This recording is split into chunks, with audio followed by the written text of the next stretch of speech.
చేరువచ్చిన సహోదరులందరికీ మన ప్రభు యేసు ప్రభువుట నా యొక్క వందనాలు తెలుసుకుంటున్నాను. అందరికీ వందనాలు. దేవుని యొక్క చిత్తం బట్టి మనం ఈరోజు ఇలా కలుసుకుని ఉన్నాం. మరి ఎంతో శ్రద్ధతో చేరువచ్చిన మీ అందరికీ మరొకసారి నా యొక్క కృతం తెలుపుకుంటున్నాను. దేవుని జ్ఞానం నేర్చుకుంటే చాలా మంచిది. ఎందుకంటే భూమి మీద మనకి జీవితం శాశ్వతం కాదు, భూమి తర్వాత జీవితం అది శాశ్వతమైన జీవితం. కాబట్టి శాశ్వతమైన జీవితం యొక్క జ్ఞానం అంతా ఎక్కడ ఉంది? పరిశుద్ధ గ్రంథంలో, బైబిల్లో మాత్రమే ఉంది. ఇంకెక్కడ దొరకదు, ప్రపంచంలో ఎక్కడ దొరకదు. ప్రపంచంలో నిత్య జీవనం దాన్ని తప్పించి జ్ఞానం అంతా భూలోకంలో దొరుకుతుంది. కానీ మన నిత్య జీవనానికి సంబంధించిన జ్ఞానం అంతా ఎక్కడ దొరుకుతుంది? వాక్యంలో, బైబిల్లో మాత్రమే దొరుకుతుంది. కాబట్టి నిత్యత్వంలో అడుగుపెట్టే ముందు మనం దేవుని జ్ఞానము సంపూర్ణంగా ఎరగాలి. ప్రతి ఒక్కరు కూడా సంపూర్ణంగా ఎరగాల. ఎందుకంటే భూమి మీద మనం విడిచిన తర్వాత మనం నిత్యతలో ప్రవేశిస్తాం. ఆ నిత్యతలో వెళ్ళామంటే అది ఎన్ని సంవత్సరాలు ఉంటుందో దాని అక్కడ కాలం లేని సమయం ఉండేది. నిత్యత్వం అంటే కాలం ఉండదు, అక్కడ కాలం లెక్క వేయబడదు. యుగయుగముల పదం రాయబడిన గ్రంథంలో. యుగయుగములు అంటే అది లెక్కలేని అని అర్థం చేసుకోవచ్చు, ఇన్ఫినిటీ అని అర్థం చేసుకోవచ్చు. కాబట్టి మరి ఇన్ఫినిటీలో మనం వెళ్తున్నప్పుడు మనం ఎంత నేర్చుకోవాలి జ్ఞానం, దేవుని సంబంధ జ్ఞానం మనం ఎంతో నేర్చుకోవాలి. అవునా కాదా? ఒక ఉద్యోగం చదవాలంటే మనం ఎంతో స్టడీ చేయాలి. అవునా కదండి? కష్టపడితే తప్ప మనకు ఉద్యోగం రాదు. ఉద్యోగం మనం కష్టపడితే కానీ ఉద్యోగం రాదు. చదవాలి, రాత్రి భాగంలో చదవాలి. ఒక గ్రూప్స్ ప్రిపేర్ అవ్వాలంటే, ఒక ఐఏఎస్, ఐపీఎస్ అలాంటి మనం ఆ జాబ్ కొట్టాలంటే ఎంతో కష్టపడి చదవాలి. అదేనే కాదు, ఏ జాబ్ అయినా సరే మనం ఉద్యోగం సంపాదించాలంటే చాలా కష్టపడాలండి. కష్టపడకుండా ఏది రాదు, ప్రయాసపడాలి. అదేవిధంగా దేవుని సంబంధ జ్ఞానం కూడా మనం తెలుసుకోవడానికి ప్రయాసపడాలి. రైట్. దేవుడు మనకిచ్చిన అవకాశం బట్టి మరోసారి దేవునికి స్తుతులు చెల్లించుకుంటూ మనం ఈరోజు మృతుల పునరుద్ధానము అనే అంశం నేర్చుకుందాం. మృతుల పునరుద్ధానము వాస్తవానికి మన ప్రకటన నేర్చుకుంటున్నాం. వర్షిప్లో భాగంగా మాకు తెలుసు చాలా రోజులు బట్టి. మరి వర్షిప్లో భాగంగా మనం అదే నేర్చుకుంటాం కాబట్టి మనం మిగతా టాపిక్స్ నాకు అవకాశం దొరకట్లేదు. కాబట్టి నేను ఈ 2 రోజులు ఉపయోగించాలనుకుంటున్నాను. మృతుల పునరుద్ధానం అది అంశం ప్రతి క్రైస్తవుడు తప్పనిసరిగా ప్రతి ఒక్కరు సంపూర్ణంగా తెలుసుకోవాల్సిన అంశం ఏంటంటే మృతుల పునరుద్ధానం. చాలామందికి మాకు తెలుసు, ఆ పదం విన్నాం, మన జీవితంలో చాలాసార్లు మనం చదువుకున్నాం, మన చెవులతో విన్నాం. అయితే ఇంకా సంపూర్ణంగా మనం తెలుసుకుందాం ఆ అంశం గురించి. అయితే మృతుల పునరుద్ధానం అంశం ఎంత పెద్దదంటే ఆ ఒక్క సబ్జెక్ట్ని ఇంచుమించు 6-7 గంటలు చెప్పచ్చండి కంటిన్యూస్గా. అంత పెద్ద సబ్జెక్ట్ ఉంది మృతుల పునరుద్ధానం అంటే. కాబట్టి ఇవాళ ఒక పార్ట్ నేర్చుకుంటాం, ప్రభు చేత మీద రేపు ఒకటి నేర్చుకుంటాం.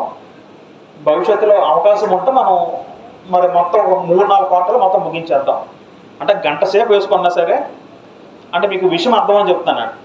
కానీ మన క్రైస్తవ విశ్వాసానికి, భక్తికి చాలా అవసరం మృతుల పునరుద్ధానం. నేను ఎప్పటి నుంచో చెప్దాం అనుకున్న సబ్జెక్ట్, కాకపోతే నాకు టైం వీలవక మరి దేవుడు మనకి ఈ విధంగా అనుగ్రహించాడు. రైట్. మనం పాఠంలోకి వెళ్ళిపోదాం. వాస్తవానికి ప్రతి మనిషికి కూడా ఇంతవరకు ఏ శాస్త్రవేత్త కూడా ఛేదించలేని ఒక రహస్యం ఉంది. ఏంటో రహస్యం అంటే మరణం. అవునా కదండి? మరణాన్ని ఇంతవరకు కూడా అంటే బయట క్రీస్తు పక్కన పెడితే, క్రీస్తు దాటి లోకంలోకి వెళ్తే లోకంలో ఏ సైంటిస్టు కూడా మరణాన్ని పూర్తిగా నిర్వర్తించలేదండి. ఎందుకంటే ఆ మరణం అనేది ఎవరికి అర్థం అవ్వలేదు. శాస్త్రజ్ఞులు, సైంటిస్టులు ఎన్నో కనిపెట్టారు, ఎంతో టెక్నాలజీ కనిపెట్టారు. కానీ మరణం గురించి ఎవరు కూడా పూర్తిగా అంచనా వేయలేకపోయారు. ఎందుకంటే అది ఏ మానవ జ్ఞానం కూడా అందరిందండి మరణం అనేది. కానీ మరణం గురించి, మరణాంతర జీవితం గురించి చెప్పిన గ్రంథం ఏంటంటే పరిశుద్ధ గ్రంథమే. చాలామందికి మరణం తర్వాత జీవితం ఉందా లేదనేది చాలా అపోహలు ఉన్నాయి లోకంలో. అవునా కదా? ఉదాహరణకి పూర్వకాలంలో ఈ ఈజిప్ట్స్ వారు ఐగుప్తీయులు ఉండేవారండి. వాళ్ళు పిరమిడ్స్ కట్టేవారు. మనకు తెలియదు, పిరమిడ్స్ చూసారు కదా మీరు, పెద్ద పిరమిడ్స్ ఈజిప్ట్లో ఉంటాయి. పిరమిడ్స్ అంటే అర్థం ఏంటంటే సమాధులు కట్టేవారు. పిరమిడ్స్ అంటే సమాధులే. వాళ్ళ రాజులు, వాళ్ళ రాజబంధువులు, చుట్టరికలు, అది ఎవరైతే గొప్ప వాళ్ళు ఉన్నారో అందరం కట్టి ఒక సమాధి నిర్మించారు. ఆ సమాధిలో వాళ్ళు చనిపోయిన తర్వాత వాళ్ళని అక్కడ సమాధిలో పూడ్చివేసి వాళ్ళకి కావాల్సిన వస్తువులన్నీ పెట్టేసి అలాగా సమాధి చేసేవారు. ఎందుకు సమాధి చేసేవారంటే మళ్ళీ భవిష్యత్తులో వాళ్ళకు ఇంకో జన్మ అంటూ ఉంటే మళ్ళీ వీళ్ళందరూ వాడిని పట్టుకెళ్ళి అలాగా వాళ్ళు బ్రతుకుతారేమో వాళ్ళకి ఆలోచన. అది ఐగుప్తుల్లో ఉండేదండి. అదేవిధంగా గ్రీకులోకి వస్తే గ్రీక్స్ వారు చనిపోయిన తర్వాత మరొక జన్మ ఉంటుందని వాళ్ళకు భావించేవారండి. చనిపోయిన తర్వాత ఏముంటుంది, మరొక జన్మ ఉంటుంది భావించి వాళ్ళు కూడా అత్యధిక విగ్రహాలు ఏర్పాటు చేసుకొని ఎక్కువ వాళ్ళకి భక్తి ఎక్కువ, చాలా ఎక్కువ. కాకపోతే ఆ భక్తి అనేది శరీర రీతిలో సత్యమైన భక్తితో కాదు. అదేవిధంగా మన భారతదేశంలో కూడా హైందవులకి ఎలాగంటే మరణం తర్వాత మరొక జన్మ ఉందని భావిస్తుంటారు. ఒక జన్మలో ఒక మనిషి పుడితే ఆ వ్యక్తి చనిపోయిన తర్వాత వాళ్ళకి కర్మఫలం బట్టి మరొక జన్మ ఉంటుంది. ఆ జన్మలో మరొక మనిషిగా పుడతాడు, లేకపోతే ఆ మనిషి కాకపోదు కుక్క, నక్క, ఇలాగ జంతువుల రూపంలో పుడతారని ఒక ఆనడి ఉందండి. అయితే పాత నిబంధనలు మనం చదువుకుంటే గ్రంథంలో, పాత నిబంధనలో చాలా మటుకు మరణం తర్వాత జీవితం గురించి చాలా మటుకు అవగాహన లేదు. కొంతమంది భక్తులకు తప్ప భక్తులు దాటి చాలా మందికి సరైన అవగాహన లేదండి. ఈవెన్ యేసుక్రీస్తు భూమి మీదకి వచ్చేసరికి, యేసుక్రీస్తు భూమి మీద యెరూషలేములో జన్మించినప్పుడు యోధ మతంలో కొన్ని తెగలు ఏర్పడ్డాయి. మనం చాలాసార్లు చదువుకుంటాం. పరిసయ్యులు, సద్దూకయ్యులు, శాస్త్రులు చదువుకుంటాం. ఈ పరిసయ్యులు ఎవరు, సద్దూకయ్యులు ఎవరు, శాస్త్రులు ఎవరంటే మనకి పాత నిబంధనలు వీళ్ళెవరు ప్రస్తావన కనబడదండి. మలాకి గ్రంథం తర్వాత ఇంచుమించు 400 సంవత్సరాలు మరి ఇంకే ప్రస్తావన ఉండదండి. దాన్ని సైలెంట్ పీరియడ్ అన్నారు బైబిల్లో. మలాకి గ్రంథం తర్వాత 400 సంవత్సరాల్లో ఎన్నో యుద్ధాలు జరిగాయి. యెరూషలేము యుద్ధం జరిగిన తర్వాత ఇవన్నీ జరిగిన తర్వాత యేసుక్రీస్తు వచ్చిన సమయానికి ఏం జరిగిందంటేనండి కొన్ని తెగలు ఏర్పడ్డాయండి. ఏంటి తెగలంటే పరిసయ్యులు, సద్దూకయ్యులు. అంటే వాళ్ళందరూ కూడా యోధా మతమే. యోధా మతంలోనే తెగలుగా విడిపోయారండి. 3 తెగలుగా విడిపోయారండి. ఈ 3 తెగలు పరిసయ్యుల రకంగా, సద్దూకయ్యుల రకంగా విడిపోయారండి. అయితే మళ్ళీ ఈ పరిసయ్యులు, సద్దూకయ్యుల్లోని మళ్ళీ వీళ్ళ భావజాలం ఒకే రకంగా ఉండేదే కాదు. ఫర్ ఎగ్జాంపుల్ ఒక మాట మనం చదువుకుందాం. అపోస్తల కార్యములు 23:8 చదువుకుంటే, అపోస్తల కార్యములు 23:8 చదువుకుంటే ఒక సందర్భంలో వీళ్ళిద్దరి గురించి ప్రస్తావిస్తూ ఈ 2 తెగల గురించి, సద్దూకయ్యులు పునరుద్ధానము లేదనియో, దేవదూతైనను ఆత్మైనను లేదనియో చెప్పుదురు గాని పరిసయ్యులు రెండును కలవని ఒప్పుకొందరు. ఇక్కడ సద్దూకయ్యులేమో పునరుద్ధనం లేదు, అసలు ఆత్మ లేదు, దేవదూత లేదని వీళ్ళు నమ్మేవారు. ఎవరు? సద్దూకయ్యులు. వీళ్ళకి ధర్మశాస్త్రం తెలుసు, కానీ మరణం తర్వాత ఏమవుతుందో క్లారిటీ లేదు. అదే యోగా మతంలో పరిశీలు తెగ ఉంది. పరిశీలి మటుకు వీళ్ళకి చిన్న అవగాహన ఉంది. ఏంటి అవగాహన అంటే మరణం తర్వాత జీవితం ఉంది, మరణం తర్వాత మళ్ళీ మనం బ్రతకాలి, జీవించలే ఒక అవగాహన ఎవరికి ఉంది? పరిశీలకు ఉందని. మీ పాయింట్ అర్థమైందండి. అంటే ఇక్కడ ఏమన్నారంటే సద్దూకయ్యులు పునరుద్ధానము లేదనియో, దేవదూతనియో, ఆత్మ లేదని చెప్పుదురు కానీ పరిసయ్యులు 2 కలవని ఒప్పుకొందురు అన్న పదం ఉంటుందండి. అయితే ఇలాగా యోధ మతంలో ఒక క్లారిటీ లేదు, మరణం తర్వాత జీవితం ఎలా ఉంటుంది అనేది. అన్నిల్లో క్లారిటీ లేదు. అలాగా ఒక్కొక్కరు ఒక్కొక్క రకాల ఊహాగానాలండి. కొంతమంది ఏమో చనిపోయిన వెంటనే అక్కడతో ముగిసిపోద్ది, మరి జీవితం మరి ఉండదు, అక్కడతో ఎండ అయిపోద్ది అని, పులుసుతో పడిపోద్ది అని కొంతమంది చెప్తున్నారు. మరికొంతమంది పునర్జన్మ ఉంటుంది. ఒక వ్యక్తి చనిపోయిన వెంటనే ఆ ఆత్మ తీసుకెళ్లి దేవుడు మళ్ళీ మరొక పునర్జన్మలో దేవుడు సృష్టిస్తున్న మరొక అలాగా ప్రపంచంలో యోధ మతంలో మాత్రమే కాకుండా సమాజంలో రకరకాల బోధలు, ఊహలు ఎప్పటి నుంచో ఉన్నాయండి. ఇప్పుడు ఇవన్నిటికీ క్లారిటీ రావాలంటే ఎవరు చెప్పాలి? ఇవన్నీ క్లారిటీ ఇవన్నీ ఎవరు చెప్పాలండి? దేవుడే సమాధానం చెప్పాలి. అందుకే ఒక సందర్భంలో యేసుక్రీస్తు భూమి మీదకి వచ్చిన తర్వాత ఎన్నో విషయాలు తెలిసాయండి. యేసుక్రీస్తు వచ్చిన తర్వాత కేవలము ఆయన స్వస్థపరిచారు, చాలామంది చనిపోయిన లేపారు, ఇలాంటి విషయాలు మాత్రం కాదు. కానీ యేసుక్రీస్తు వచ్చినప్పుడు పరలోక సంబంధ సంగతులు కూడా మనకు బోధించారండి. పరలోక సంబంధ సంగతులన్నీ యేసుక్రీస్తు వారు వచ్చిన తర్వాత మాత్రం బయలుపరచబడ్డాయి లోకానికి. యోహాను సువార్త 3:12 చదువుకుంటే, యోహాను సువార్త 3:12 చదువుకుంటే,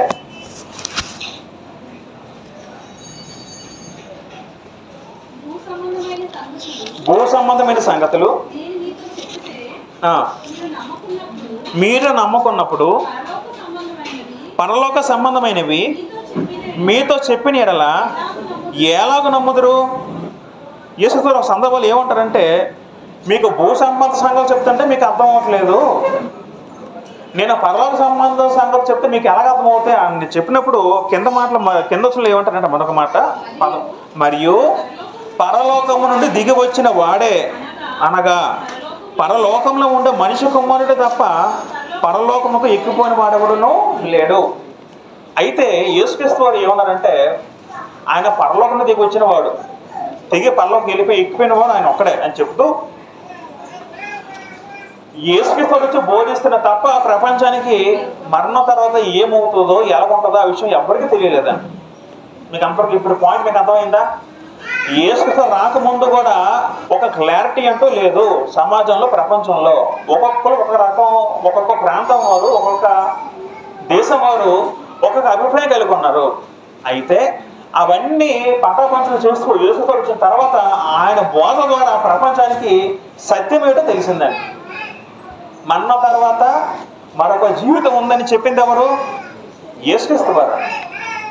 మరణం తర్వాత పునరుద్ధరణ ఉంటే చెప్పిన ఎవరు? యేసుక్రీస్తు వారు.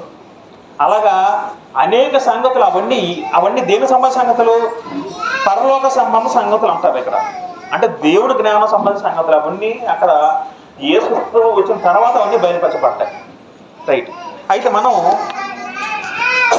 పాత నిబంధనలను మనం కొన్ని మాటలు ఆలోచించుకుంటూ వద్దాం. మన అంశం పేరు కింద చెప్పుకున్నాం కదా, మృతుల పునరుద్ధానము. మొదట మృతుల పదానికి అర్థం ఏంటండి? మృతులు అన్న పదానికి అర్థం ఏంటంటే చనిపోయినవారు. మృత్యువు అంటే చావు అని అర్థం, మృత్యువు అంటే మరణం అర్థం. అయితే మృతులు అంటే ఎవరంటే చనిపోయినవారు అండి, చనిపోయినవారు. మనం పాత నిబంధనలో కొన్ని మాట మనం చదువుకుంటే ఆదికాండము 25:8 చదువుకుంటే, ఆదికాండము 25:8.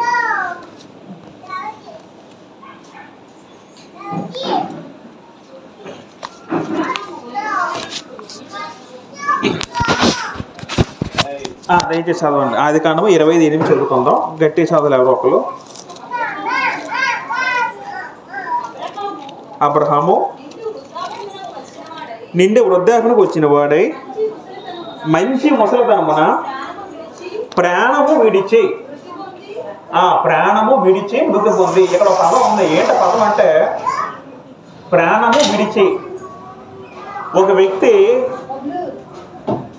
తన శరీరం ప్రాణం విడిచిపెట్టి ఆ వ్యక్తి ఏమవుతాడు? మృతి పొందుతాడు, అంటే చనిపోతాడు. మృతి పొందిను. అబ్రహాము మంచి వృద్ధాపంలో ముసలితనంలో చనిపోయాడు. నిజంగా నిండు వృద్ధాపంలో చనిపోవడం గొప్ప ఆశీర్వాదం దేవుని దృష్టిలో. అటువంటి చావు అందరికీ రావాలని కోరుకుంటే మంచిదని అర్థమవుతున్నాను.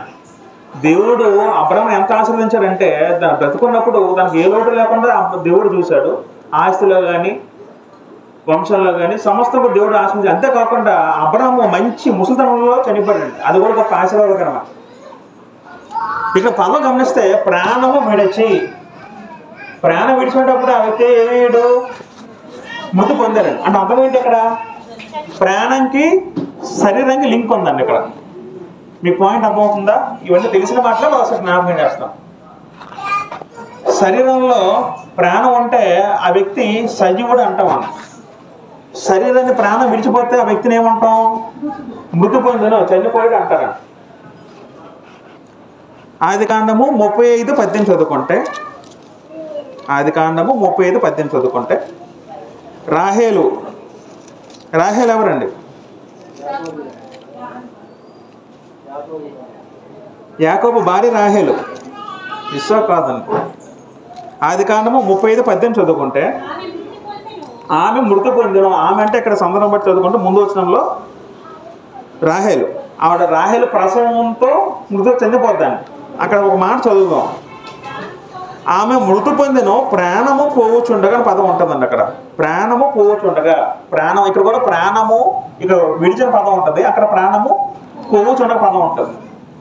పదాలు జాగ్రత్తగా అర్థం చేయండి. ప్రాణం పోతేనే మృతి పొందే ఉంటామని మనం ఇంతకుముందు చదువుకుని ఇంతకుముందు చెప్పాను ఒకసారి. ప్రాణం అన్న పదానికి అర్థం వేరు, జీవం అన్న పదానికి అర్థం వేరు. ప్రాణానికి మూలం ఏంటండి? ప్రాణానికి ఆధారం ఏంటండి? రక్తము. ప్రాణానికి మూలము రక్తము, జీవానికి మూలము ఆత్మ. జీవం అనేది ఆత్మకు సంబంధించింది, ప్రాణం అనేది శరీరానికి సంబంధించింది.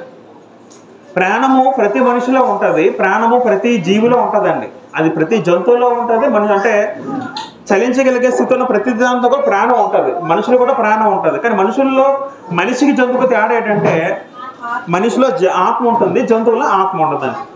అది మరొక మాట చదువుకుంటే ఆదికాండము 37:35 చదువుకుంటే, ఆదికాండము 37:35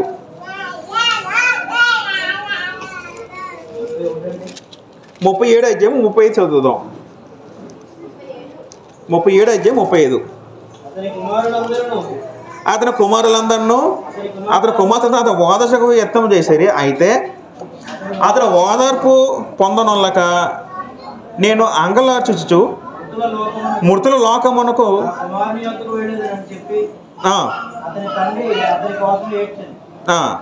ఏంటంటే సందర్భం ఏంటంటే, యాకోబు యోసేపుని చాలా ప్రేమిస్తారండి. వీళ్ళ అమ్మమ్మలందరూ వచ్చి యోసేపు చనిపోడు అన్న సందర్భంలో యాకోబు ఏడ్చి బట్టలు చింపుకున్నప్పుడు తను ఏమంటాడంటే, అతను ఓదార్పు పొందడానికి నేను అంగలార్చుచు మృతుల లోకమునకు నా కుమారునికు వెళ్ళిన తండ్రి అతని కోసం ఏడ్చెను. యాకోబు ఏమంటాడంటే, అక్కడ సందర్భం పెట్టి ఆలోచిస్తే ఏడుస్తూ మృతుల లోకం పదం ఉంటుందండి. ఏంటో పదం అక్కడ? మృతుల లోకం అంటే అర్థం ఏంటండి? మృతులు అంటే అర్థం ఏంటి? చనిపోయిన వాడు నేర్చుకున్నాం. లోకం అంటే అర్థం ఏంటి? అదొక ప్రపంచం, భూలోకము. మనిషి నుండి కూడా భూలోకం అంటాం. అక్కడ యాకోబు ఏమంటున్నాడు? అక్కడ నేను మృతుల్లోకి వెళ్ళిపోతాను అంటున్నాడు. అక్కడ ఈ పాయింట్ అర్థమవుతుందండి. అంటే చనిపోయిన వారందరూ కూడా వాళ్ళకు లోకం ఉంది, గ్రంథం, వాళ్ళకు అవగాహన ఉంది. చనిపోయిన వారందరూ కూడా ఒక ప్లేస్కి వెళ్తారు. ఆ ప్లేస్ని ఏమి చెప్పారు? అక్కడ మృతుల లోకము అన్నారండి. అక్కడ మృతుల లోకము చెప్పడం జరిగిందండి. అదేవిధంగా ఆదికాండము 44:29 కూడా చదువుకుంటే, ఆదికాండము 44:29 చదువుకుంటే అక్కడ కూడా సందర్భం బట్టి ఆలోచిస్తే,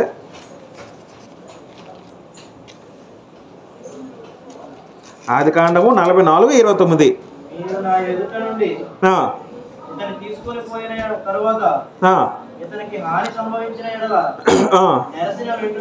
నెరసిన వెంట్రుకల నన్ను మృతుల లోకమునకి దుఃఖముతో దిగిపోనట్లు చేదురైన మాతో చెప్పును. ఇది కూడా సందర్భంలో యాకోబు అంటాడండి. మళ్ళీ ఇక్కడ మరో సందర్భంలో ఏమంటాడంటే, మృతుల లోకమునకు దిగిపోనట్లు అన్నారంట. దిగిపోనట్లు పదం గుర్తుపెట్టుకోండి. దిగిపోనట్లు అంటే మృతులోకం అనేది దిగిపోవడం అర్థం ఏంటండి? ఇప్పుడు మన దగ్గర నుయ్యి ఉంది అనుకోండి, నూతిలో మనం దిగామంటామా నూతిలో ఎక్కామంటామండి? ఎందుకు దిగామంటాం? కింద ఉంది కాబట్టి. మేడ ఉందంటే మేడ ఎక్కామంటాం, మేడ దిగామంటావా? మేడ దిగామన్నాం కదా. మన పాయింట్ మనకేం అర్థం అవ్వాలంటే, మృతులకు దిగిపోయినట్టు అర్థం అంటే మృతులకు ఎక్కడ ఉందంటే కింద ఉందని, కింద ఉన్న అంత విషయం అర్థం అంటే మృతులకు అంటే కింద ఉన్న విషయం అర్థం అవ్వాలి. ఈ మృతులకు ఎవరున్నారట? చనిపోయిన వారందరూ కూడా ఇక్కడ స్టోరేజ్ అవుతారండి. అక్కడ మృతుల లోకంలో. కానీ అక్కడ ఇంకా క్లారిటీ పోతే మనకు రాలేదు అక్కడ. ఇప్పుడు మనం ఇంకా మనకు విషయం చదువుకుంటే, మొదటి సమయాల గ్రంథము 2:6 చదువుకుంటే, మొదటి సమయాల గ్రంథము 2:6 చదువుకుంటే, హన్నా అనే ఒక స్త్రీ ప్రార్థన చేస్తూ దేవునికి తన ప్రార్థనలో దేవుని స్తుతిస్తూ మాట అంటుందండి. జనులను సజీవులుగాను మృతులుగాను చేయువాడు యెహోవాయే.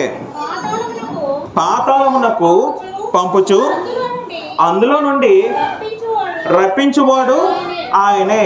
అక్కడ ఆ స్త్రీ ఏమంటుందంటే పాతాళ పదం వాడిందండి. అక్కడ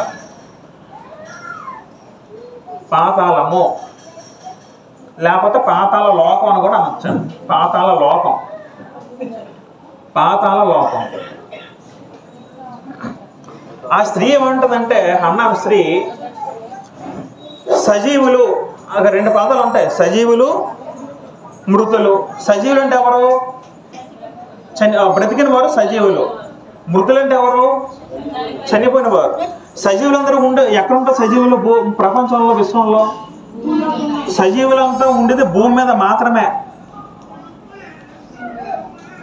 కొంతమంది సైంటిస్టులు ఇప్పుడు ఏదో అంగారగ్రహంలో మనుషులు ఉన్నారు, లేదా మరొక గ్రహంలో జీవం ఉంది అంటారు. అవన్నీ ఫేక్ అని, అవన్నీ అబద్ధం. విశ్వం మొత్తం మీద జీవం ఉన్న గ్రహం ఎక్కడ ఉందంటే భూమి మీద మాత్రమే. భూమి తప్పించి ప్రపంచంలో ఈ విశ్వం ఇంకెక్కడో కూడా జీవం లేదు. అయితే సజీవులు ఉండేది భూమి మీద. సజీవులు చనిపోయిన తర్వాత చనిపోయిన వారిని మృతులు అంటారండి.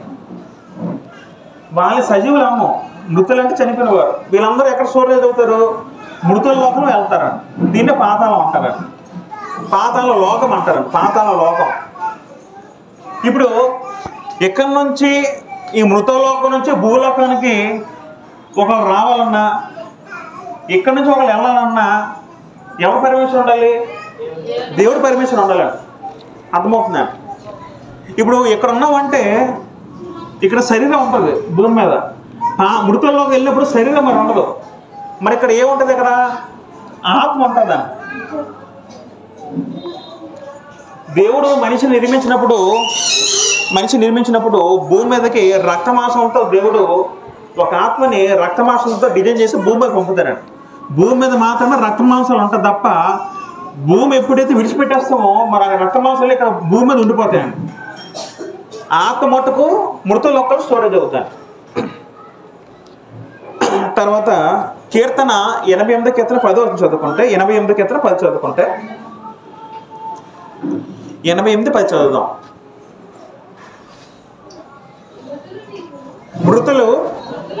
మృతులకు ప్రేతలు లేచి సమాధిలో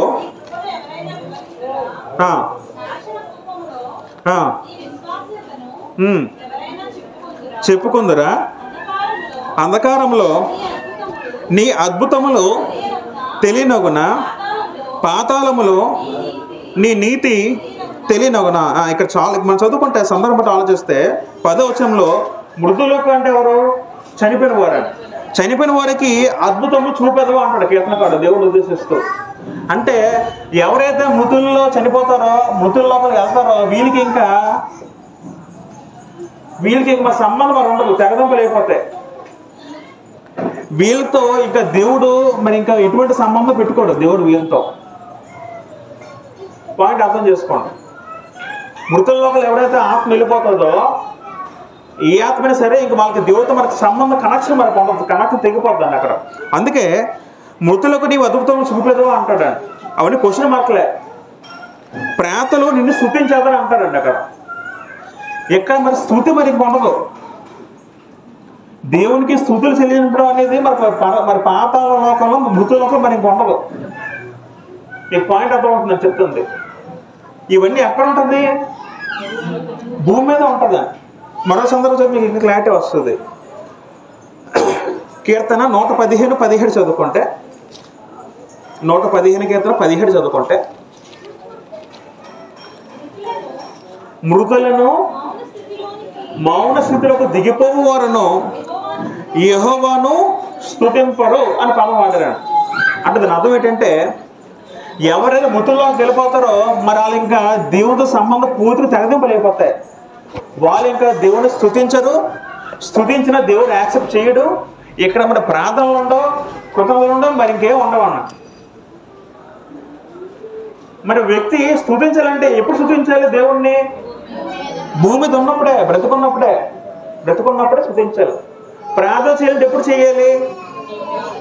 భూమి దున్నప్పుడు చేయాలండి. కాబట్టి ఇప్పుడు మనం జీవిస్తున్న జీవితం చాలా ఇంపార్టెంట్ అండి. ఎంత స్తుతిస్తామో అంత స్తుతిస్తే మనకు అంత మంచిది జీవితంలో.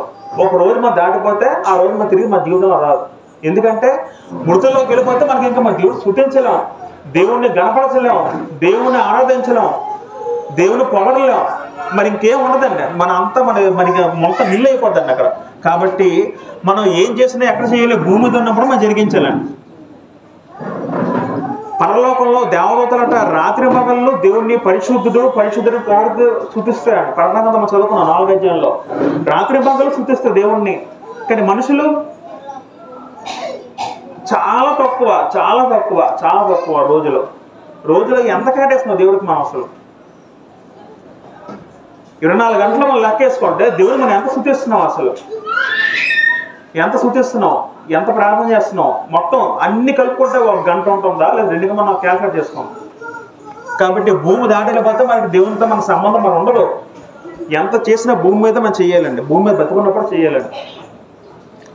యెషయా గ్రంథము 38:18 చదువుకుంటే,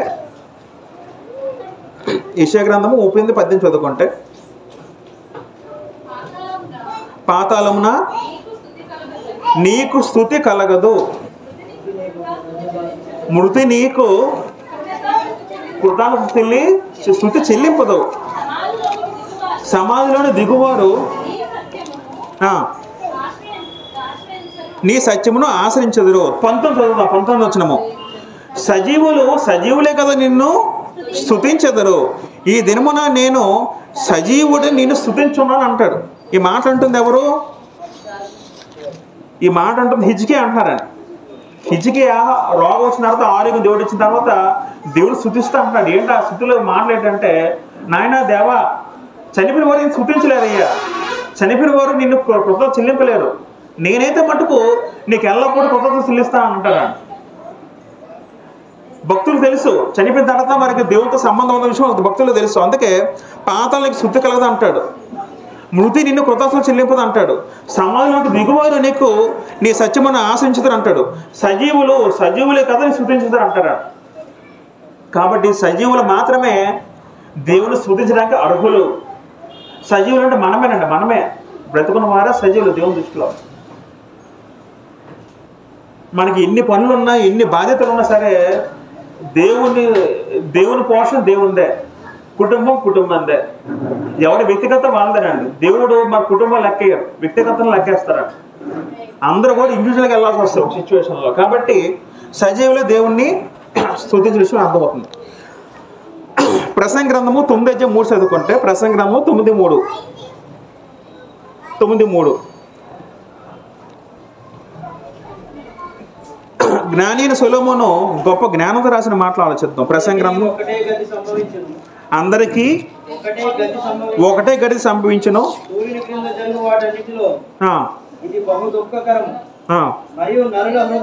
నరుల హృదయము చెడుతనముతో నిండి ఉన్నది, వారు బ్రతుకు కాలం అంతయు వారి హృదయముతో వెర్రితనం ఉండును, తరువాత వారు మృతుల యొద్దకు పోవుదురు, ఇది దుఃఖకరము.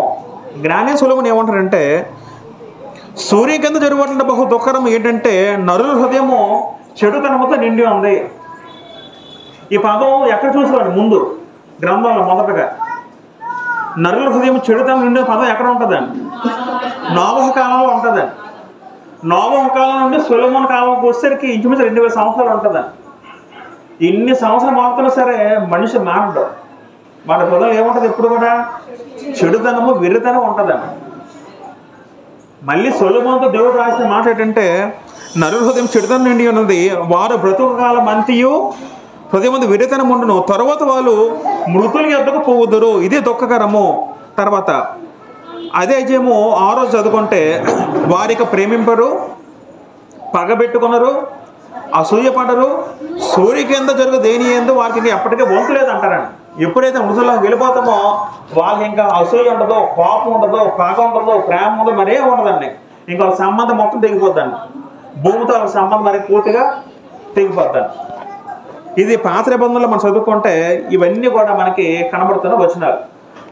మరొక మాట చదువుకుందాం పాత నిబంధనలో హోషేయ గ్రంథము 13-14 చదువుకుంటే, హోషేయ గ్రంథము 13-14 చదువుకుంటే,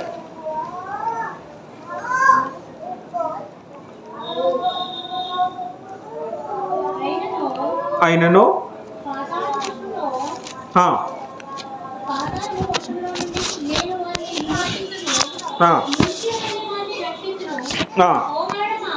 ఓ మరణమా నీ విజయం ఎక్కడ?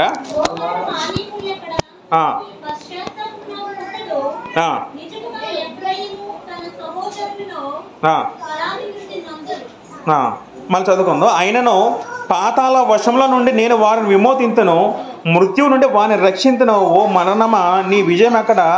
ఓ మరణమా నీ ముళ్ళు ఎక్కడ? పశ్చాత్తాపం నాకు పుట్టదని వచ్చిన ఉంటుంది. అక్కడ మరణం అన్న పదం ఉంది. మరణం అంటే అర్థం ఏంటండి? మరణం అర్థం ఏంటంటే వేరే పోవడం అని అర్థం వస్తుంది. మరణం అంటే వేరుపరచబడడం అర్థం వస్తుంది. ఇప్పుడు భౌతిక మరణం అంటే అర్థం ఏంటి? శరీరం నుండి ఏది వేరైపోతుంది? శరీరం నుండి ప్రాణం వేరైపోతుంది. ఆత్మ ప్రాణం వేరైపోతుందని అది మరణం. మరణం పెట్టింది ఎవరు? మరణం పెట్టింది ఎవరు? దేవుడే పెట్టారని. అంటే మరణాన్ని ఒక రూపం ఇస్తే మరణం అంటే ఎలా చూస్తుందంటే భూమి మీద మనుషులందరూ మరణం లాక్కుంటుందండి. మరణం అయస్కాంతాలను ఆకర్షిస్తుంది.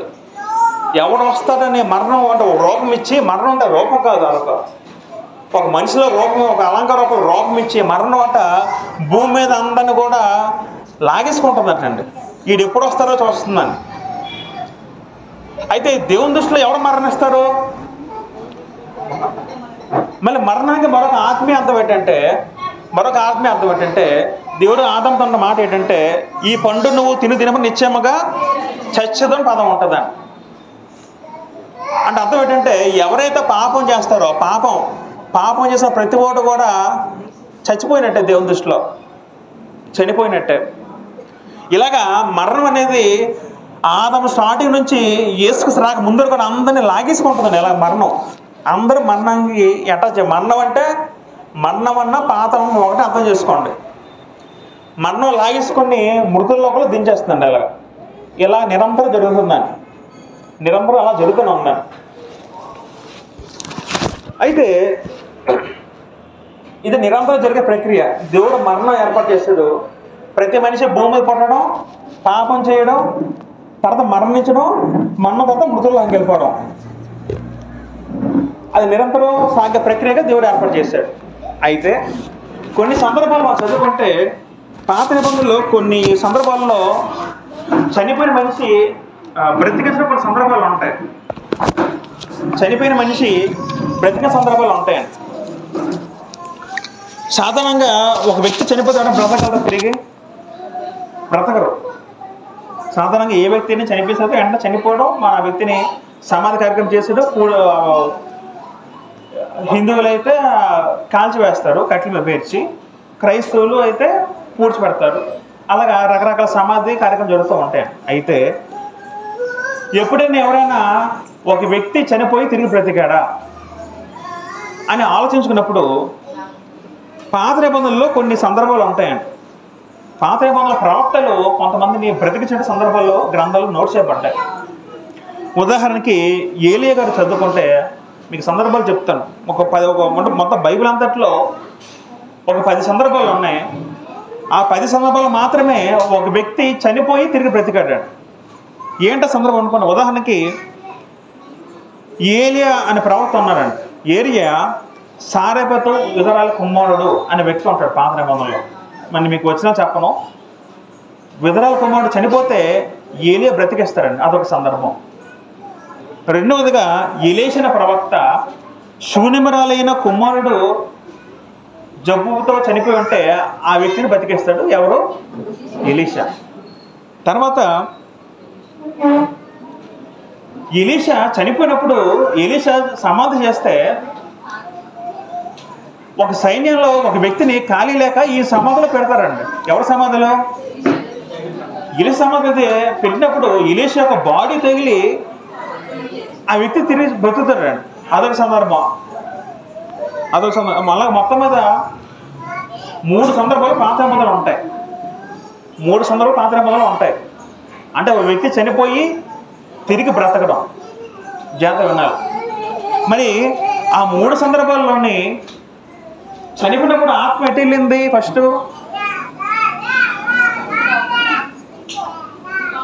ఇప్పుడు మృదులోకి వెళ్ళిందండి.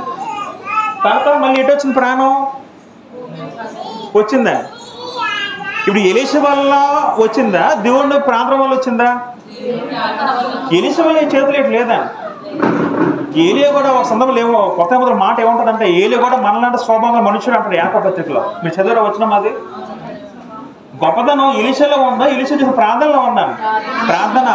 అందుకే హన్నా ఆవిడ ఏముంది? స్త్రీ పాతలను పంపబోడు నీవే, రప్పించబోడు నీవే అంటదండి. అది ఎవరు చెప్తే? ఆ దేవుడు చెప్తాం బట్టే ఒక వ్యక్తి రాగలడు. అది 3 సందర్భాలు పాత నిబంధనలు నోట్ చేయబడ్డాయి. కొత్త నిబంధనలు చదువుకుంటే కొత్త నిబంధనలో నాయీను విగ్రహాల కుమారుడు ఒకడు ఉంటారు. ఆ కుమారుడిని యేసుక్రీస్తు బ్రతికిస్తారండి, అదొక సందర్భం. తర్వాత యాయీరు కుమార్తె సందర్భం ఉంటుందండి. యాయీరు కుమార్తె కూడా చనిపోయినప్పుడు యేసుక్రీస్తు బ్రతికిస్తారండి. తర్వాత మనందరికీ బాగా తెలిసిన సందర్భం ఏంటంటే, లాజరు, మార్తా మరియా సహోదరు లాజర్ని యేసుక్రీస్తు బ్రతికిస్తారు. తర్వాత యేసుక్రీస్తు వారు చనిపోయినప్పుడు కొంతమంది చనిపోయి తిరిగి లేస్తారండి. మీకు ఇప్పుడే సందర్భం చదివారా? వచ్చిన ఎప్పుడైనా? మత్తయి సువార్త తిరిగేద్దాం. మత్తయి సువార్త 27 అధ్యాయము 52-53 చదువుకుంటే చాలామంది ఈ వచ్చిన కొంచెం సరిగా క్లారిఫై అర్థం అవ్వదు. మనం చదువుదాం. సమాధులు తెరవబడినో, నిద్రించిన అనేక మంది పరిశుద్ధుల శరీరములు లేచెనో. ఎప్పుడు సందర్భం ఇది? యేసుక్రీస్తు వారు సిలువేసిన సందర్భంలో జరిగే సందర్భం. యేసుక్రీస్తు సిలువేసినప్పుడు కొంతమంది సమాధులు ఉన్నవారు తిరిగి లేచారండి. చనిపోయిన తిరిగి లేచారు. అదొక సందర్భం ఉంటుందండి, అదొక సందర్భం. తర్వాత పేతురు గారు, మనకు తెలుసు, దోర్కా అనే ఒక స్త్రీ ఉంటారు, దోర్కా లేకపోతే తబిత అని ఆవిడ అనారోగ్యం చనిపోతే ఆవిడని పేతురు గారు బ్రతికిస్తారు, అదొక సందర్భం. తర్వాత ఐతుకు అనే వ్యక్తి ఉంటారండి. ఆ వ్యక్తి చనిపోయి మేడ మీద నుంచి, అంటే నిద్రమత్తులో మేడ మీద నుంచి కింద పడిపోతే పౌలు ప్రసంగం చేస్తున్నప్పుడు పౌలు గారు ఏమో ఆయన బ్రతికిస్తారు. మొత్తం అన్ని కలిపి ఎన్ని సందర్భాలు అవుతాయి అంటే 9 సందర్భాలు అయ్యాయండి. ఈ 9 సందర్భాలు కూడా పాత నిబంధనలో 3, కొత్త నిబంధనలో 6 సందర్భాలు ఉంటాయి. మొత్తం 9 సందర్భాలు అయితే ఈ అన్ని సందర్భాలలో మొదట వ్యక్తి చనిపోయి ముదుల్లోకి వెళ్ళాడు, తర్వాత భూలోకంకి వచ్చాడండి. ప్రాణం పోయింది, తిరిగి ప్రాణము వచ్చింది. ప్రాణం పోయింది, తర్వాత ప్రాణం వచ్చిందండి. మీ పాయింట్ అర్థమైందండి. ప్రాణం విడిచిపోతే చచ్చిపోతారు, ప్రాణం వస్తే బ్రతుకుతాం. ఒక మాట చదువుదాం. 2 రాజుల గ్రంథము 8:5 చదువుకుంటే, 2 రాజుల గ్రంథం 8:5 చదువుకుంటే,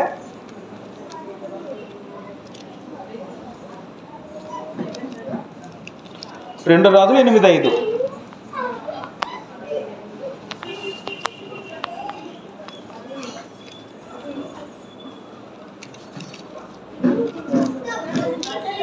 అతడు ఒక మృతునికి ప్రాణము తిరిగి రప్పించిన సంగతి వాడు రాజునకు తెలియచెప్పుచుండగా ఎలీషా బ్రతికించిన బిడ్డ తల్లి. అక్కడ మనం సందర్భం అవసరం లేదని పదం చదివితే 5వ వచనంలో అతడు ఒక మృతునికి అంటే ఎవరు? చనిపోయిన వాడికి ఏమొచ్చిందట? ప్రాణము తిరిగి రప్పించిన సంగతి అని చెప్తున్నాడు అక్కడ ఆ శిష్యుడు. ఎలీషా గొప్పదాని గురించి చెప్తుంది. ప్రాణం ఉంటేనే వ్యక్తి ఏమవుతాడు? బ్రతుకుతాడు. ప్రాణం లేకపోతే చనిపోతాడు. ఇలాగా ఈ 9 సందర్భాల్లో కూడా ఒక వ్యక్తి చనిపోయాడు, మళ్ళీ బ్రతికాడు. ఇప్పుడు మనం ఆలోచిస్తే యేసుక్రీస్తు వారు కూడా చనిపోయి బ్రతికాడండి. ఎక్కడ ఉంటుంది వచ్చినాము? మొదటగా మత్తయి సువార్త 28 అధ్యాయం 7 చదువుకుంటే, మత్తయి సువార్త 28:7 చదువుకుంటే, త్వరగా వెళ్ళి ఆయన మృతుల నుండి లేచున్నాడని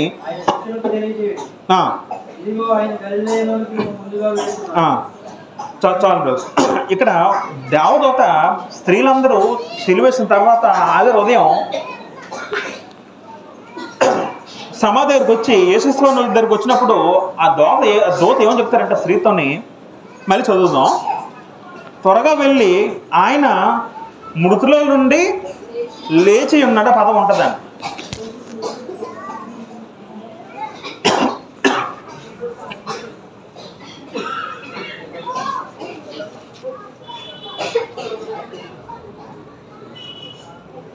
మృతుల నుండి లేచి ఉన్నాడు.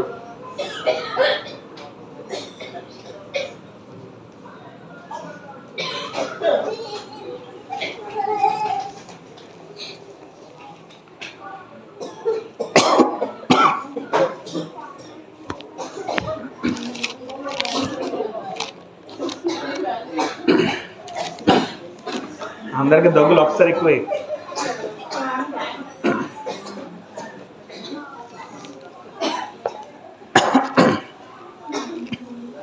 యోహాను సువార్త 12వ అధ్యాయం మొదటి చదువుకుందాం. యోహాను సువార్త 12వ చదువుకుంటే, కాబట్టి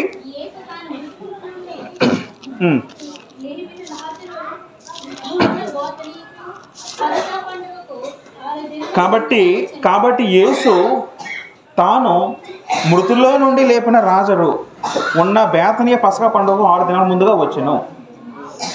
అక్కడ లాజర్ని ఎలా చెప్పడం జరిగింది గ్రంథం? మృతుల నుండి లేపిన రాజుల పదం వాడారండి. 5వ అధ్యాయంలో 9 చదువుకుంటే 9,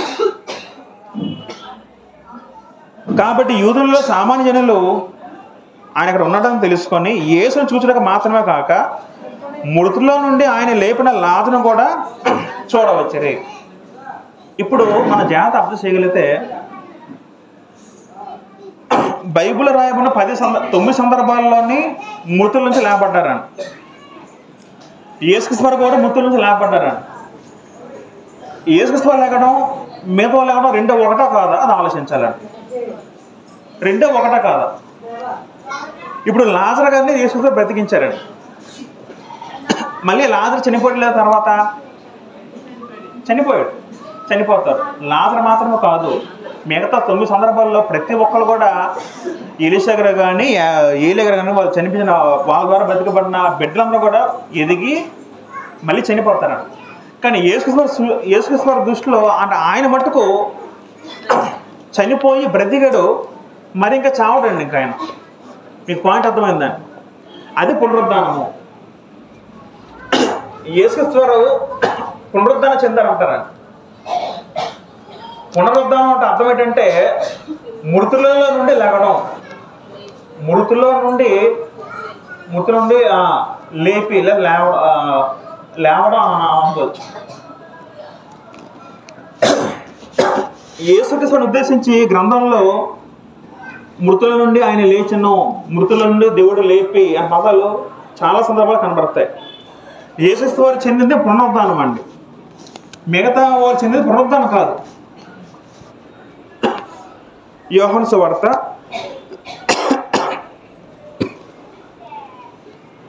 5వ అధ్యాయము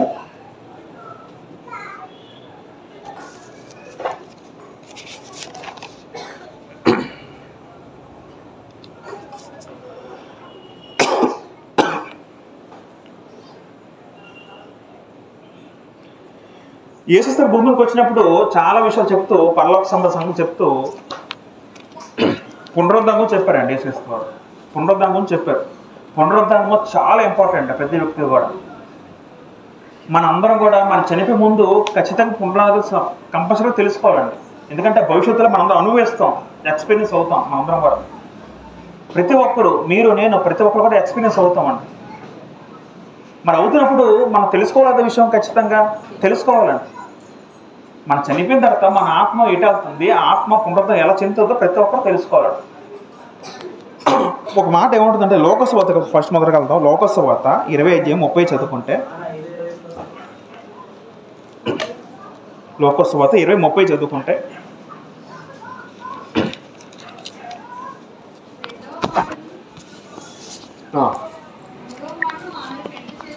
లోకసు వార్త 20:35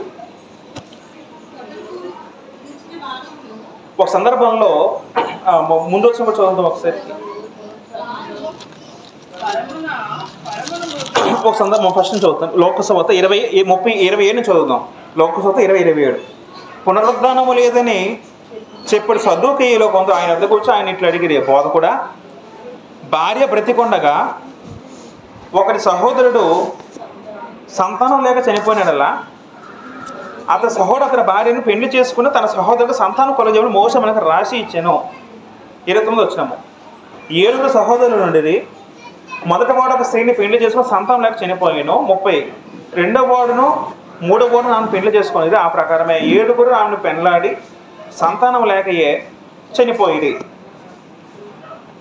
తర్వాత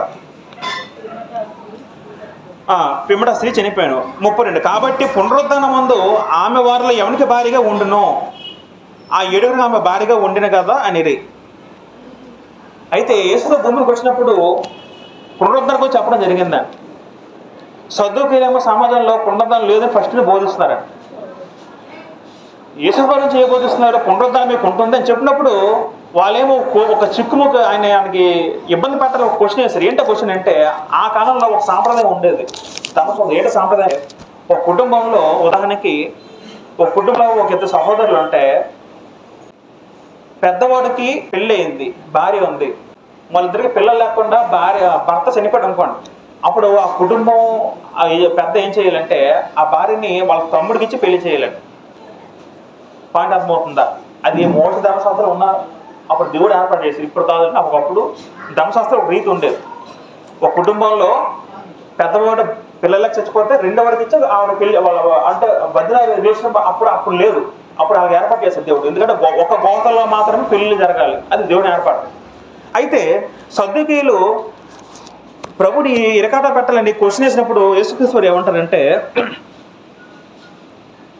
మరి ఇలా 7 సహోదరులు ఉన్నారు, ఒక్కొక్కరు కూడా సంతాలకు చనిపోయారు, మరి పునరుద్ధరణ పైకి వెళ్ళినప్పుడు ఆమె ఎవరికి భార్యగా ఉంటుంది అన్నప్పుడు యేసుక్రీస్తు ఏమంటారు అక్కడ? అందుకు యేసు 30 చదువుదాం, ఈ లోకపు జనులు పెళ్లి చేసుకుందరు, పెళ్లికి ఇవ్వబడుదురు, పరమును మృతుల పునరుద్ధానికి పొందుటకు యోగ్యులని ఎంచబడిన వారు పెళ్లి చేసుకొనరు, పెళ్లికి ఇవ్వబడరు. ఇక్కడ పదం ఉందండి, మృతుల పునరుద్ధానం పొందుటకు యోగ్యులని ఎంచబడిన వారు. అంటే పునరుద్ధానముకి యోగ్యులుగా ఎంచబడిన వారు మాత్రమే దానికి అర్హత సాధిస్తారండి. పునరుద్ధానం ఎవరు పడితే వాళ్ళు పునరుద్ధానం చెందరు. యోగ్యత ఉండాలి, అర్హత ఉండాలి.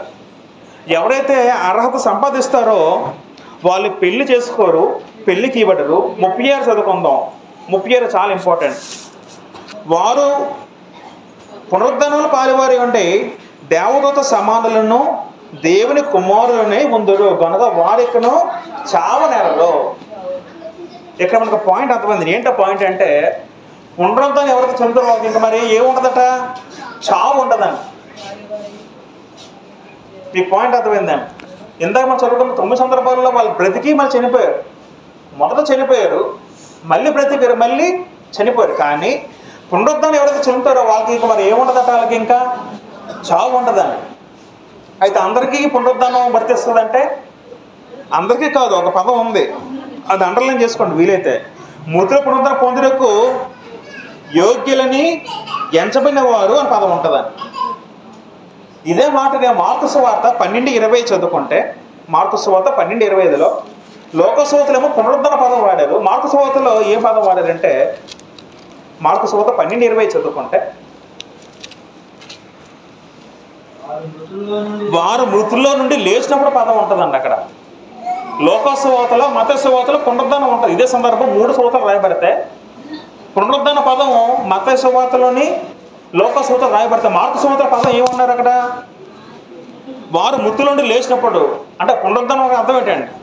మృతుల నుండి లెగడం. మృతుల నుండి లేచిన వ్యక్తుల్లో ప్రథమ వ్యక్తి ఎవరు? యేసుక్రీస్తు వారే. పునరుద్ధరణ చెందింది ఇంకా యేసుక్రీస్తు వారు మాత్రమే, ఇంకెవరు పునరుద్ధరణ చెందలేదని అనేక విషయాలు ఉన్నాయి. ఉదాహరణకి మనం ప్రోగ్రాంలో చదువుకున్నప్పుడు అపోస్తల కార్యములు 26-22 చదువుకుంటే, అపోస్తల కార్యములు 26-22 పొంది క్రీస్తు శ్రమపడి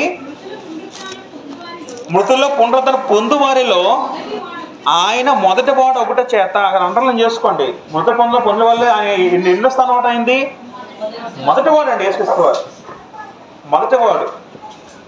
అపోస్తల కార్యములు 3:15 చదువుకుంటే,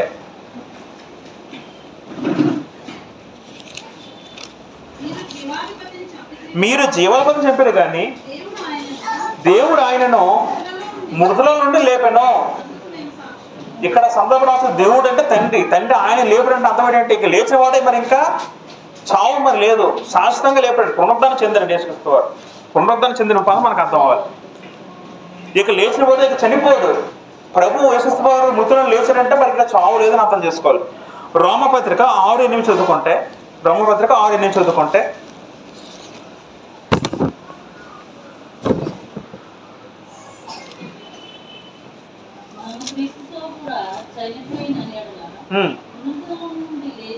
మృతులను లేచిన క్రీస్తు ఇకను చనిపోడనియో మరణమును ఇకను ఆయన మీద ప్రభుత్వము లేదనియో ఎరిగి ఆయనతో కూడా జీవించదని నమ్ముచున్నాము. ఇక్కడ పదం ఏముందంటే మనం కూడా క్రీస్తుతో కూడా చనిపోతే మృతుల నుండి లేచిన క్రీస్తు ఇక్కడ చనిపోడనియో ఇంక మరి చావు లేదు యేసుక్రీస్తు మరి ఇంకా చనిపోడు. అదే పునరుద్ధానం. పునరుద్ధానం అర్థం ఏంటంటే మరి ఇక చావు లేని జీవితం సంపాదించడం అర్థం వస్తుందని. అనేక మాటలు ఉన్నాయి. ప్రకటన 2 ఇంత చదువుకుంటే, ప్రకటన 2:8 మున్నలో ఉన్న సంగతులకు ఎలాగ రాయమో మొదటి వాడును కడపటి వాడునే ఉండి మృతుడై మరలా బ్రతికిన వాడు, మృతుడై మరలా బ్రతికిన వాడు చెప్పు సంగతులు ఏమనగా యేసుక్రీస్తు వాడు తను ఉద్దేశించి ఏ విధంగా అంటారంటే మృతుడై మరలా బ్రతికిన వాడు పదం ఉంటుందని. ప్రకటన 1:10 చదువుదాం మళ్ళీ.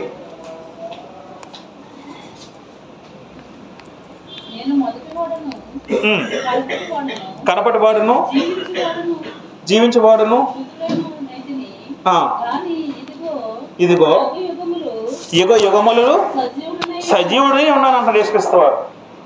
నేను మొదటి వాడును కనపటి వాడును జీవించవాడును మృతుడైతిని, నేను చనిపోయిన కానీ ఇగో యుగ యుగములు సజీవుడి ఉన్నానని యేసుక్రీస్తు చెప్పడం జరుగుతుందండి. ఇక్కడ ప్రకటన 1:5 చదువుదాం.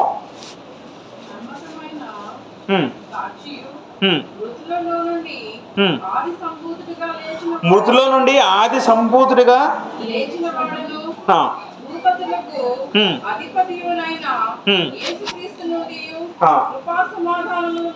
చాలు. ఇక్కడ కూడా మృతుల నుండి ఆది సంభూతుడిగా లేచిన వాడు, మృతుల నుండి లేచిన వాడిలో ప్రథముడు ఎవరు? యేసుక్రీస్తు వారు. ఇంకెవరు లెగలేదని. అది చెప్పిన మాట మృతుల లేవని అర్థమైతే పునరుద్ధానం చెందింది యేసుక్రీస్తు వారు మాత్రమే. ఇలాగా అనేక మాటలు మన గ్రంథాలు చదువుకుంటామండి. ఆయన మొదటి వాడు, ఇంకా మనకి చావులు చదువుకుంటామండి. ఒక మాటలో యోహాను సువార్త 11 వెళ్ళినప్పుడు అక్కడ మార్తతో ఒక మాట అంటారండి.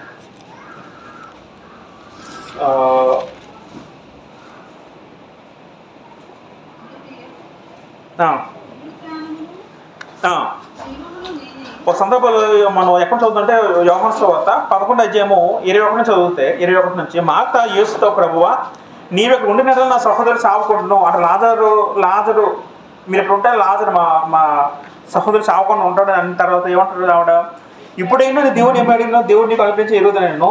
యేసు నీ సహోదరుడు మరలా లేచిన ఆమెతో చెప్పగా మార్త ఆయనతో అంచె దినమున పునరుద్ధానము లేచిన ఎరుగుతాను నేను. అందుకు యేసు ఏమంటారంటే పునరుద్ధానమును జీవమును నేనే, నా యందు విశ్వాసం ఉంచేవాడు చనిపోయినను బ్రతుకుని ఒక మాట చెప్పారండి. గొప్ప మాట చెప్పారు యేసుక్రీస్తు. ఏంటి చెప్పిన మాట ఏంటంటే నా యందు విశ్వాసం ఉంచేవాడు చనిపోయినను బ్రతుకును. ఈ మాట ఎవరు వర్తిస్తుంది? ప్రపంచంలో ప్రతి మానవుడికి వర్తిస్తుంది. ప్రతి మనిషి కూడా ఏం చేయలేడు. మొట్టమొదటగా విశ్వాసం ఉంచాలి. ఏంటి విశ్వాసము? ఏంటి విశ్వాసం అండి?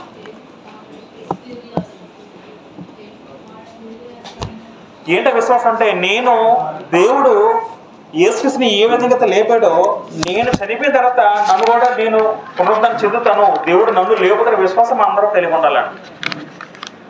అందుకే యేసుక్రీస్తు ఏమన్నారంటే నా ఆయన విశ్వాసం చూడ ఎన్నటికీ నేను చనిపోడు అన్న పదం వాడారండి. పునరుద్ధానము నేనే, జీవమును నేనేనండి, జీవమును నేనే. పిల్లలు మనం బ్రతికిన ఆయన విశ్వాసం ఉంచుమాడు ఎన్నటికి చనిపోడండి. మనం చనిపోయే ముందు ఎప్పుడే మన జీవితంలో ఆ సిచ్యువేషన్ వస్తుందో ప్రతి ఒక్కరు మనం ఎదుర్కొంటాం. చనిపోవడం, మరణాన్ని ఎదుర్కొనే ముందు, చచ్చిపోయే ముందు ప్రభువా యేసుని జ్ఞాపకం చేసుకోవాలండి ఖచ్చితంగా. విశ్వాసాన్ని ఎప్పుడు మనం దూరపరచుకోకూడదు. ఎప్పుడు కూడా విశ్వాసం ఎప్పుడు మనం అణగకపోకూడదని. చనిపోయే ముందు మనకు విశ్వాసం ఉండాలి. ప్రభువా నేను లెగుస్తాను, నన్ను లేపుతావు, విశ్వాసం చనిపోవాలండి. ఈ మాట మీరు జీవితంలో గుర్తుపెట్టుకోండి. నేను చాలాసార్లు మాట అనుకుంటాను మనసులో. నాకు ఎప్పుడైనా మరణ భయం వచ్చినప్పుడు నేను మాట అనుకుంటాను, నువ్వు చచ్చిపోతే నాయన నన్ను లేపు నాయన అని అనుకోవాలి మనసులో. అందరూ అనుకోలేను చచ్చిపోయే ముందు. ఏమనుకోలేండి, నాయన నాకు పునరుద్ధరణ కలిగించు, నన్ను లేపు, యేసుని లేపు, నన్ను లేపడం దేవుడికి మనం మనసులో ప్రార్థన చేసుకోవాలండి. ఆ విశ్వాసంలో కన్ను మూస్తే మన కొలుగుతూ పరదేశంలో ఉంటామండి. మనకు విశ్వాసం లేదనుకోండి మరి ఇంకేం ఉండదండి. అన్నిటికీ విశ్వాసం వేసండి, అన్నిటికీ విశ్వాసమే మూలం. విశ్వాసం వదులుకుంటే మరి ఇంకేం ఉండదు. క్రైస్తవ మొత్తం విశ్వాసం మీద ఉంటుందండి. అసలు బాప్తిస్మంలో నీటిలో మునిగితే పాపాలు ఎలా పోతాయి? అక్కడ నీటిలో శక్తి ఉందండి. అక్కడ నీటిలో శక్తి లేదు, విశ్వాసం శక్తి ఉంది. అక్కడ దేవుడు నా పాపాలు కడిగిపోయేస్తారు విశ్వాసం బాప్తిస్మం పొందుతూ ఉండాలి. అక్కడ నీటిలో శక్తి ఏం లేదండి. ఎక్కడ శక్తి ఉందండి? మన విశ్వాసం శక్తి ఉందండి. అక్కడ క్రైస్తవ జీవితం మొత్తం విశ్వాసం మీద బేస్ అయ్యి ఉంటుందండి. కాబట్టి నేను చెప్పేది ఏంటంటే, మన చనిపోయే ముందు అట్లీస్ట్ మనందరం కూడా చనిపోయే ముందు నన్ను లేపు దేవుడా మనం ప్రార్థన చేసుకుని చచ్చిపోవాలండి. అలాగా ఆ విధంగా కన్నుమోయలండి. అలా మూసి మమ్మల్ని ధన్యులు అండి, ధన్యులు అవుతామండి. అలా చనిపోయి మనం అంటే అలా ఉండాలంటే మనకు అంత విశ్వాసం ఉండాలి. కాబట్టి విశ్వాసం ఎప్పుడు మనం విడిచిపెట్టకూడదండి. ఒక మాట చేత ముగించేద్దాం. మనం మిగతా బాగా రేపు నేను ఆలోచిద్దాం. ప్రకటన గ్రంథము 20:12 చదువుకుంటే,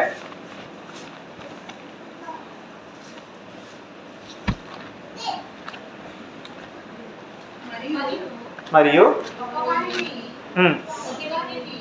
కొద్దివారేమి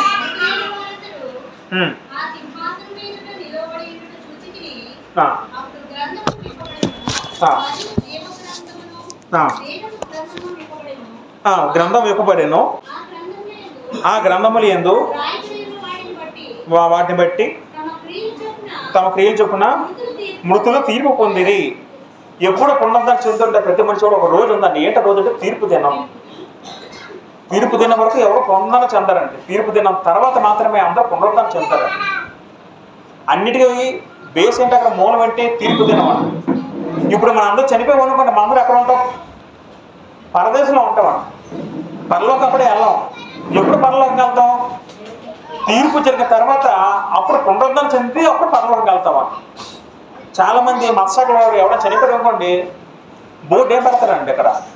పరలోకపు పిలుపు, పరలోకి వెళ్ళిపోయారండి. అసలు వెంటనే ఎలాగెళ్ళిపోతే పరలోకానికి వాళ్ళకి అవగాహన ఉందా? బైబిల్ పట్ల, సత్యం పట్ల ఆసక్తి ఉంది అసలు? అది కాదండి. అదే విజయము 6వ చదువుకుంటే, ఈ మొదట పునరుద్ధానములో పాలువారు ధన్యులను పరిశుద్ధులై ఉందరు. ఇట్టి వారి మీద రెండవ మరణమునకు అధికారము లేదు అని పదం వాడారండి. ఎవరైతే పునరుద్ధానం చెందుతారో, పునరుద్ధానం అవుతారో వాళ్ళ మీద ఏది అధికారం చేయదట? రెండో మరణము అధికారం చేయదండి. రెండో మరణం పదం పెట్టండి. అగ్నిగుండము రెండో మరణం అండి. పునరుద్ధానం చెందిన వారు మాత్రమే పరలోకం వెళ్తారు. 2 మరణాలు ఉన్నాయి, భౌతిక మరణము, ఆత్మీయ మరణము. మొదటి మరణము, రెండో మరణం. మొదటి మరణం అంటే శరీరం నుంచి ప్రాణం వేరవడం. రెండో మరణం అంటే దేవుడి నుంచి మన ఆత్మ పూర్తిగా వేరైపోవడం. అది రెండో మరణం. పిల్లరా, నేను ఎక్కడితో ముగిస్తాను. మనం ప్రభు చదువుతా రేపు నేర్చుకుందాం. మనం ఎంతవరకు ఏం నేర్చుకున్నామంటే, మనిషి చనిపోయిన తర్వాత జీవితం ఉన్న విషయం మనం నేర్చుకున్నాం. ఆ జీవితం శాశ్వతమైన జీవితం అనే విషయం మనకు అర్థమైంది. పాత నిబంధనలో మనం చదువుకున్నట్టు ప్రాణం విడిచిపోయిన వెంటనే చనిపోతున్నారు. చనిపోయిన ఆత్మలు కూడా మృతుల లోకంకి వెళ్తున్నాయి. మృతుల లోకం అన్నా పాతాళ లోకం అన్నా ఒకటే. ఈ పాతాళ లోకంలో 2 ఉన్నాయి. పరదేశం ప్రదేశం ఉంది, మళ్ళీ పాతాళ లోకంలో పాతాళం ఉన్న ప్రదేశం ఉంది. యేసుక్రీస్తు చెప్పినట్టు ధనవంతుడు లాంటి సందర్భంలో ధనవంతుడు ఏమో చనిపోయి ఎటు వెళ్ళాడు?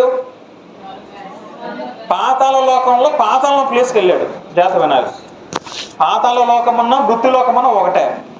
పాతాళ లోకంలో పాతాళమున్న ప్లేసులో ఎవడు వెళ్ళాడు? ధనవంతుడు వెళ్ళాడు. మళ్ళీ ఆ పాతాళ లోకము లేదా మృత్యు లోకంలో పరదేశ ప్రదేశం అంటే ఎవరు వెళ్ళారు? లాజరు వెళ్ళాడు. ఆ పరదేశ ప్రాంతాన్ని మా మాటని అబ్రహాము రొమ్మని పదం వాడారు. అబ్రహాము రొమ్మ అంటే అర్థం ఏంటంటే అది సేఫెస్ట్ ప్లేస్ అని అర్థం చేసుకోవాలండి. ధనవంతుడు భూమి మీద ఉన్నప్పుడు వాటి గురించి ఆలోచించాడా? ఆలోచించలేదు. భవిష్యత్తులో ఏమవుతుందో, నేనేమవుతానో అని ఏమాత్రం ఆలోచించలేదు. ఇష్టానుసారం వెతికాడు, తను నచ్చినట్టు చేశాడు, తను నచ్చినట్టు జీవించాడు. తనకి ఎప్పుడు బుద్ధి వచ్చింది? చనిపోయిన తర్వాత బుద్ధి వచ్చిందండి. ఒక మాట ముగించారు. లోకసభ 16 వెళ్తే ధనవంతుడు చనిపోయిన తర్వాత పాతాళంలో బాధపడుతున్నప్పుడు అది తాత్కాలిక శిక్ష, మళ్ళీ ఇంకా నిత్యనగరం వేయబడలేదు, అగ్నిమండం వేయబడలేదు. ఒక మాట ఏమంటారంటే ఆ వ్యక్తి అంటారండి, ఎవరు? ధనవంతుడు అంటారండి అబ్రహాముతో 30 చదువుకుందాం. అతడు తండ్రి అయిన అబ్రహామా అలాగనవద్దు, మృతులలో నుండి ఒకడు వారి ఎద్దకు వెళ్ళినడలా వారు మారు మనసు పొందుతారని చెప్పారండి. ఆ వ్యక్తి ఏమో బతికినప్పుడల్లా దేవుణ్ణి మర్చిపోయాడండి, ఇష్టానుసారంగా జీవించాడండి. ఎంజాయ్ అంటూ తన జీవితాన్ని ఎంజాయ్మెంట్లో ముంచాడండి. శరీరుడు ఆ వ్యక్తి బాధపడుతున్నాడు, ఏడుస్తున్నాడు. మరి ఇంక చేయడానికి ఏంటి లేదు. మార్మస్ పొందాలని అవకాశం మరి లేదండి. మార్మస్ ఎప్పుడు పొందాలండి? సమాధి దిగక ముందు భూమి మీద ఉన్నప్పుడే. సమాధి దిగిన తర్వాత మరి మార్మస్ మనకు ఉండదు. ఎంతమో చదువుకున్నాం. ఇక్కడికి వెళ్ళిపోతే, ముచ్చలోకి వెళ్ళిపోతే మారు మనసు ఉండదు, స్థుతులు ఉండవు, ప్రార్థనలు ఉండవు, మరి ఏంటి ఉండదండి. దేవుడు మనం పట్టించుకోండి పూర్తిగా. భూమి మీద ఉన్నప్పుడే మనం ఏం చేయాలన్నా సరే. ఆ వ్యక్తి ఏమన్నాడు? నాయన ఇక్కడి నుంచి ఎవరిని పంపిస్తే నాకు 5 అన్నదమ్ములు ఉన్నారు, వారైనా మారు మనసు పొంది ఇక్కడ రాకుండా ఉంటారేమో అన్నప్పుడు మరి ఒప్పుకోడు. ఇక అబ్రహాము వాళ్ళకి ప్రవక్తలు ఉన్నారని చెప్పడం జరుగుతుందా? కానీ మనం ఏం నేర్చుకున్నాం అంటే మృతుల పునరుద్ధాన విషయం నేర్చుకున్నాం. మనందరం కూడా ఒకరోజు మరణిస్తాం. కొంతమంది ముందుగా మరణిస్తాం, మనం లేటుగా మరణిస్తాం. ఏదైనా చావు అనేది అందరికీ తప్పదు, మనం దాన్ని అనుభవించవలసిందే. దేవుడు మనకి ఇచ్చిన ఒక గిఫ్ట్ చావు అనేది. కాబట్టి చావు మన దగ్గరకు వచ్చినప్పుడు మనం ఆస్వాదిస్తూ చనిపోవాలండి, భయపడితే చనిపోకూడదు. ఎప్పుడు భయం ఎప్పుడు వస్తుంది? భవిష్యత్తు తెలియకపోతే భయం వేస్తుందండి, అవునా కాదండి? చనిపోయిన తర్వాత ఏమవుతామో అన్న క్లారిటీ లేనప్పుడు వాళ్ళకి ఏముంటుంది? వాళ్ళకి భయం ఉంటుందండి. క్లారిటీ ఉంటే ఇప్పుడు మనం ఒక ప్రదేశానికి వెళ్ళి, ఒక ఊరికి వెళ్ళాం అనుకోండి, ఒక ఊరికి వెళ్తాం అనుకోండి, ఆ ఊరిలో స్థితులు ఏంటో పరిస్థితులు మనకు పూర్తిగా తెలిసాయి అనుకోండి, మనం ఎలా ఉంటాం? భయంగా ధైర్యంగా ఉంటాం. సారీ, అక్కడ మనకి ఏ సిచ్యువేషన్ మనకు తెలియదు అనుకోండి, ఎలా ఉంటాం? మనకి చాలా భయం వేస్తుందండి.